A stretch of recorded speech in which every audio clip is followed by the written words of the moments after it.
What's going on, YouTube? Good morning, good afternoon, good evening, depending on which time zone you're currently watching me in right now. If you don't know me, my name is Ryan. Thank you so much for being here. I appreciate you. Thank you so much for watching. If you haven't already, hit that like button. Feel free to subscribe if you enjoy the content. And yeah, let's hop into it. So today's topic, I want to talk about what it means for me to be a good husband, be a great husband, be the best husband I could possibly be. First and foremost, I want to say that my wife is my rock. She is my world. She is my literal everything when it comes to my partner in crime, when it comes to the air I breathe, when it comes to being my other half. She is it. And I can honestly say that prior to having a healthy relationship with her and prior to knowing that it was possible to have a healthy relationship, I didn't have a whole lot of hope when it came to marriage. I didn't have a whole lot of hope when it came to relationships, if we're being honest. I was in so many toxic relationships. I was in so many relationships that made me lose hope in being and having a healthy partner, let alone having the thought of marriage. And when I met my wife, I knew that marriage wasn't even something that I would question when it came to her. Something that I genuinely wanted to do, something that I wanted to commit to, something that I knew for a fact that I wanted for the rest of my life and for the rest of our lives. And I knew within all that I wanted to be the best husband I could possibly be, not only for myself, but especially for her, because she deserves the literal world. And if I'm able to provide that for her, I will by any means necessary. And I felt like, and I feel like, in order for me to be the best husband and be the best partner for her, I have to be the best version of myself for myself and for her. Because essentially, me being the best version of myself is going to benefit us and the relationship as a whole. And that means that I had to work through my trauma. That means I had to work through communication. That means I had to learn how to navigate my feelings and my emotions. That means it required me to be emotionally available. It meant that I had to consider her at every single corner, every single avenue. I had to respect her boundaries. I had to respect her autonomy. Yeah. I had to respect her body, her mind, support her goals and her hopes and her dreams. I have to be the rock and the foundation for her. In order to do that, I have to be strong within myself, but also I have to realize and acknowledge when do I need help. If I need help, I have to acknowledge that it's okay for me to express my feelings and my emotions. It's okay for me to open up. It's okay for me to talk about the things that might be hard for other people to talk about in their relationship. And I have to be that safe place for her as well as her being a safe place for me. I want to be a great husband and I want to be an amazing husband. There's a difference between saying that I want to be a great husband, I want to be an amazing husband, compared to like actually being that person. And I wanted to embody that person that I view that she deserves to have in her life. And you will hear a lot of guys tell their woman, oh, you deserve better. You deserve a man that's going to do this. You deserve a man that's going to take care of you. You deserve a man that's going to spend money on you. I'm going to be that guy. I'm going to be that guy. And I didn't have to become that guy by sacrificing who I was as a person. I didn't have to be that guy and sacrifice everything that it was that made me me. It was simply just showing up and becoming that person that I wanted to be for myself and for her as well. This woman literally deserves the world. She deserves a man who's going to take care of her, a man who's going to cherish her, a man who's going to worship her, a man who's going to take care of the household, a man who's going to cook and clean, a man who's going to have it to where she don't have to worry about anything outside of what I can't control to a certain extent. Now, granted, life is going to happen, work is going to happen, there's kids, there's family, there's things that I can't control personally.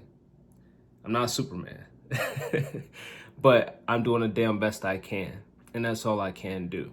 And when I feel like I'm going to come up short, or if like I don't have the answer, or if I feel like I need help once again, I can convey that to my wife and say, hey, I need help, or I don't know how to do this, or do you have any insight on how there's a better way for us to accomplish this together? But my main goal is and was to when we were dating, was to be the best boyfriend I possibly could and the best partner. But now that we're married, to be the best husband I possibly can for the rest of our lives, whatever that looks like. I know that there are a lot of men out there who cannot fathom getting married. And I think and I feel it's because maybe they have a similar mindset as I had before, because they haven't experienced a healthy enough relationship to consider spending the rest of their life with a woman, with one single woman. Um, I know for me personally, I always just wanted to be with one single woman, but it was hard for me to find that woman that I want to spend the rest of my life with until I came across my wife. My wife and I met. My wife and I met on a dating app, ironically.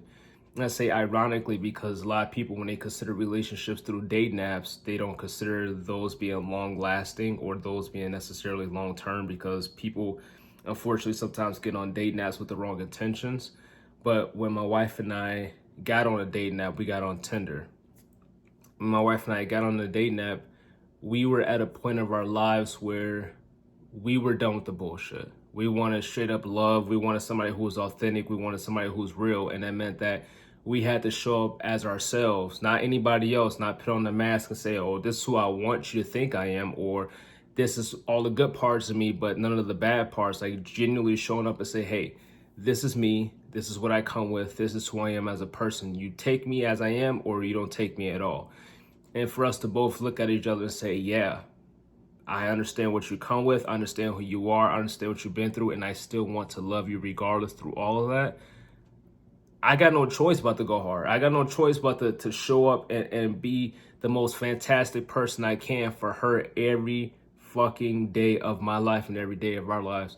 And not only do I deserve to be happy and healthy and a happy, healthy relationship, but she deserves it. She deserves so freaking much. And I want to give her the literal world. And that requires me to be the best version of myself and for the relationship and for her as a whole. And the goal of being a great husband isn't going to happen overnight. It's going to happen over time, because I am learning what a great husband looks like. I didn't learn it from my dad. I didn't learn it from my stepdad. I didn't learn it from a lot of the men in my life, because they're still learning. They're still trying to figure out what that looks like to a certain extent, if that is their goal. But I never had a good and healthy example of what that looked like for me as a man. And granted, I can go by other relationships or other people's, I guess, not examples, but other people's wisdom or other people's input as far as what a good husband looks like. But I had to identify that for myself, because everyone has different values, everyone has different upbringings, everyone has a different definition of what a good husband is. I know for me, a good husband is simply showing up for my wife every single day and loving her the way she wants to be loved, and supporting her in ways that she needs support, and being that rock and being that foundation. Some of the things that I mentioned before in the video, and much, much more. And I had to identify that for my wife, because every woman is different. So every woman has different wants and needs, even though they feel kind of similar, because us as humans, I feel, have similar wants and needs, regardless if you're a man, woman, he, she, them, they. But I think that how we meet those needs look a lot different from person to person. They're always going to vary. And I feel like because of that, I had to figure out what showing up for my wife looks like as a husband. And that required me to sit down and learn. That required me to have patience and understanding, because I did not know.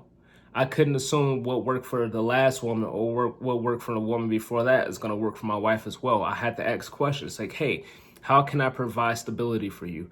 What does showing up look like for you? What does me easing your anxiety looks like? What does me being reliable looks like? What does me being trustworthy look like? What does it mean to love you in ways, in every way, physically, mentally, spiritually, financially? Like, what does this stuff look like? What does it feel like for you? What can I do to show that I'm here and I'm being the best person I can for you, and not only for you, but for our relationship as a whole?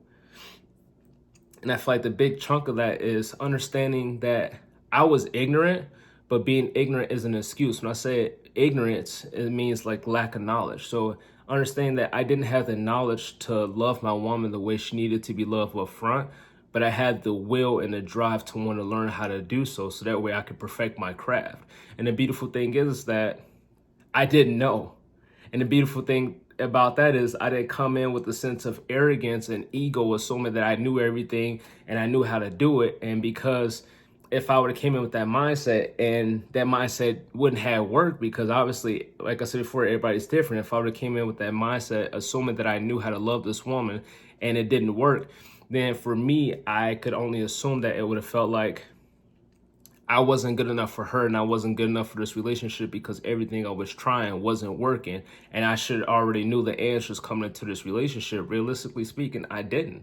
But the fact that I was willing to learn and have patience and understanding and being willing to be taught by a woman. Yeah, by a woman. And I say that because a lot of men, they can't fathom the thought of being taught by a woman because they feel like as a man, they know everything. They should be the leader. They should be the provider. But you don't know how to provide, you don't know how to lead until you understand what path and what direction you need to go in and what does that leadership look like and how much leading you need to do and how much you're going to have to rely on your partner who is a woman to take the lead sometimes because you're not going to have all the answers. You're not going to always know what direction to go in. And it's a team effort. It's not, oh, it's just my way or the highway because I'm a man and I'm the leader and I'm the head of the household. So you follow me or we're not going to work. That's not how that works. We're a team and my woman supports me in every which way and I support her in every which way. But she knows that worst come to worst, I'll take care of it. I'll do it. I'll whatever needs to be done. It's considered, it's not even a question if I'm going to do it the right way or if I'm going to have her best interest at heart, whatever the case is. Like, she knows these things. And if I ever have questions, I always ask. I am not opposed to asking questions because I want to be the best that I possibly can. And if I don't have the best answer, then I can't be the best. So therefore, it requires me to go seek the best answer so I can implement that and become the best I possibly can for our relationship and for her as well. She deserves the literal world, the literal world. And in order for me to be that for her, I have to show up every single day on a consistent basis. I have to make sure I'm providing on a consistent basis. I have to make sure I'm doing the things that I want to do. Not because I feel forced, not because I feel obligated, because granted, I don't have to do any of these things. I don't. Realistically, I don't. And is my wife going to want to stay in that relationship with me? Not necessarily, because I'm not showing up in the ways that she needs me to and she wants me to. But am I obligated to do these things? No. Do I feel obligated to do these things? No. I genuinely want to love her. I genuinely want to be the best husband I possibly can for her. And that requires me to have patience, understanding, and to be willing to learn. And when I don't know, I ask questions. If I'm uncertain, I ask questions. I just don't assume this is going to be right. I just don't assume that this is going to work. I make sure this is going to work. And then if I'm ever curious on how, if I'm ever curious on how the experience was, then I can always ask for feedback. Hey, honey, how was that? Was that okay for you? Did you like that? Could I have done this better? Could I have done this differently? Did you prefer it this way instead of this way? Because I'm trying to be the best. I'm trying to perfect it. And it's not going to happen overnight. It is happening over time. And I feel like for the men who want to learn and who want to love and who want to show up and who want to be with their woman for the rest of their lives and who want to be the best husband they possibly can, if marriage is in the cards for them, because some people don't want to get married. They just want to stay together forever. And that's neither here nor there. It doesn't mean you're wrong or you're right. It just means that everyone has different goals when it comes to their relationship. And that's 100% okay. But as long as you are wanting to be the best for your partner and your partner is wanting to be the best for you, I feel like that's all that matters. But for me personally, this woman is my literal everything. And she deserves literally everything. And that includes an amazing husband. So I'm going to end the YouTube video right there. If you all enjoyed today's topic, please feel free to subscribe. Subscribe, like the video, leave a comment below on your thoughts on what an amazing husband looks like for you, whether if you're a man or a woman, he, she, them, they. I appreciate you all being here. Also, I have a website. The website is Ryan's Truth, RYANS, truth.com. Please feel free to go check it out. I have coaching on there. I have one-on-one programs. I have couples programs. I have group programs. I have emailing programs. By all means, check it out. Subscribe. Let me know what you all think. I appreciate your time. I hope you all have a good morning, good afternoon, or good evening, depending on which time zone you're currently watching me in right now. And see ya.